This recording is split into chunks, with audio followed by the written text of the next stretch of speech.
Hi Nerd Nation, this is Mr. John, and today we're going to be talking about this.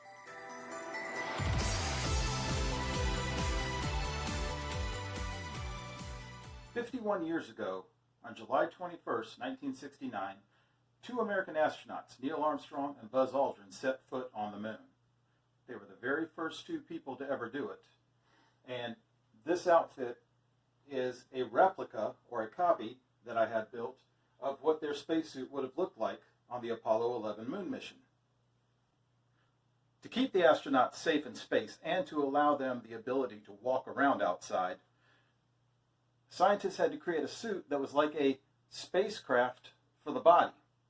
And so the A7L is what we call the Apollo mission suit. It's made up of a series of valves that let in cold air and cold water and get rid of the warm air and the warm water. It's got pouches all over it, including this huge one on the leg right here. It's got a bathroom built into it. A bag would be placed inside of here with a valve that would connect to the suit. And when the astronauts had to go to the bathroom, they went to the bag, they took it out, and left it on the moon. They thought of everything. I've got my astronaut ID that I made for my spacesuit. This wouldn't be on the spacesuit when they were out in space, but it just adds to the whole entire outfit, so I had one made.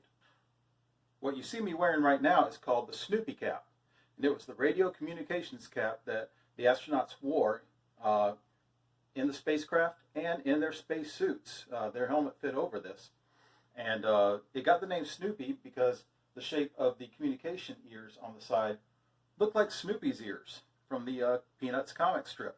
And Snoopy became the official mascot of NASA, working on their Gemini program, the Apollo program, and the Skylab program.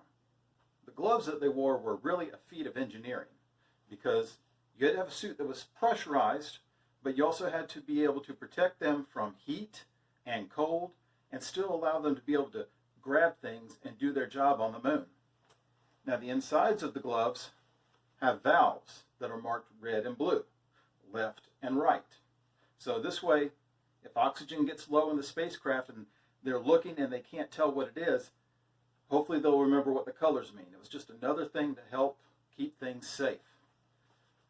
On this glove we have Neil Armstrong's instructions sewn to the side of the glove here.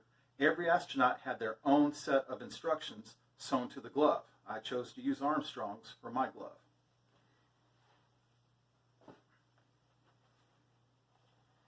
On the other glove we have a dial face watch. Most people don't know how to read these days. But back then, astronauts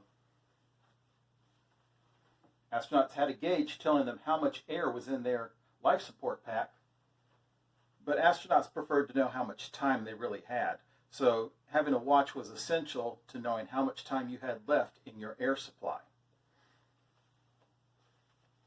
Now the glove was made of a steel mesh microfiber. I can't afford that, so a seamstress and I worked together and made this using ironing board cloth. And then we took some work gloves and pushed them through and mounted them on the inside. And my hand just does fit inside of there. There we go. Boom. Space hands. Moon boots. Now, these aren't real moon boots. These are super cold weather type shoes, which is pretty close to what they used on the moon. You notice it's got the printing for things on here, just like a government item would have. The blue on the outside would have actually been a removable liner. And so these were left on the surface of the moon.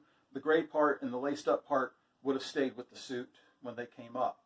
But I couldn't do all that, so I just painted these to approximate the look of the actual moon boots. And these suckers are heavy. This is the PLSS, the Portable Life Support System. It's got some instructions printed here on the very back with an access patch at the bottom. It's got the American flag up here on the reserve part of the unit. It's got an access valve. It's got another one over here on the other side. And it's even got the radio antenna mounted to the back. And notice it's very flat and very thin. Mine is made out of 2 cardboard boxes, and I kept this part open so I could store my gloves, and I could store my Snoopy cap, and I could store other items in here and not have to worry about where they are. Everything stays together with my suit. One of the hardest things to replicate on the Apollo moon suit is the helmet, because the helmet is so big. You see the size of the neck ring here on the spacesuit. The helmet would mount to this ring in real life, and it would be a glass dome that went over the whole head, Snoopy cap included, and then the visors were on a shroud that went over all of that. And there were at least 2 visors. There was the smoky visor, which is what I have, and then there was a visor painted with gold that went on the outside of that. And that was in case they were facing the sun. The gold visor would actually protect them from the intense sunlight. And then the shroud also had pull-down sun visors, like you have on your car. But these would go down the sides right here.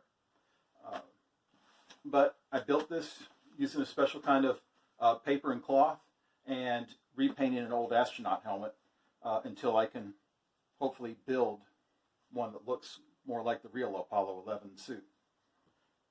One of the other things that I built and am still working on is the front control box for the PLSS. And it's got your talk dial right here, so when the guys are ready to talk, they would switch it back and forth. It's got some side controls over here that were just used for regulating the airflow. It's got a connection for the airflow. It's got some dials here on the top that set the different modes for the fan and things like that. Astronauts had to have full control of their suit. And so this box sitting right here allowed them to do it.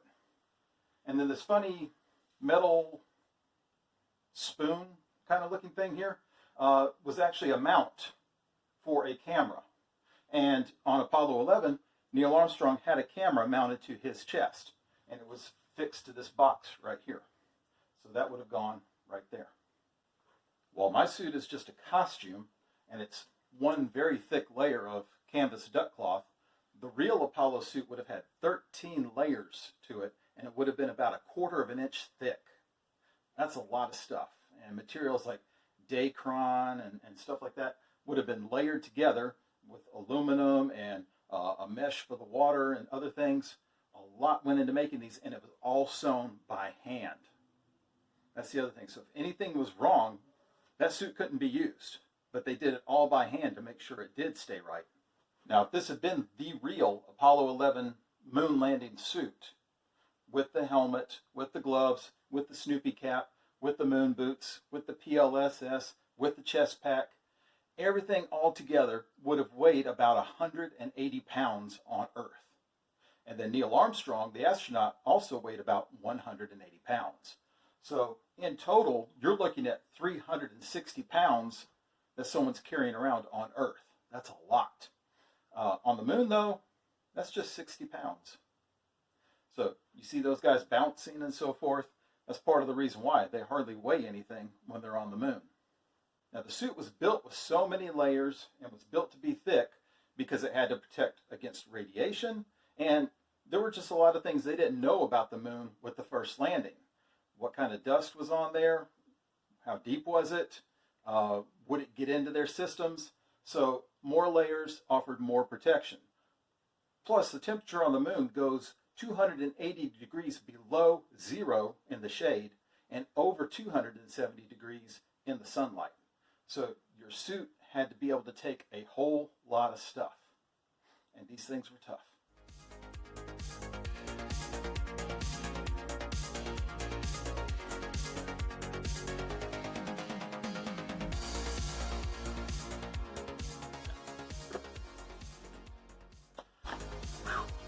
All right, so you've seen the full spacesuit in action. Hope you like it.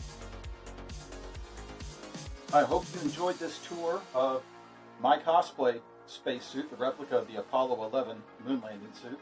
And if you have questions about it, drop them in underneath in the comments. If you make a spacesuit, I want to see it. So put it in the comments too. And let us know what else you want to see in the future with Nerd Nation. This is Mr. John. Bye.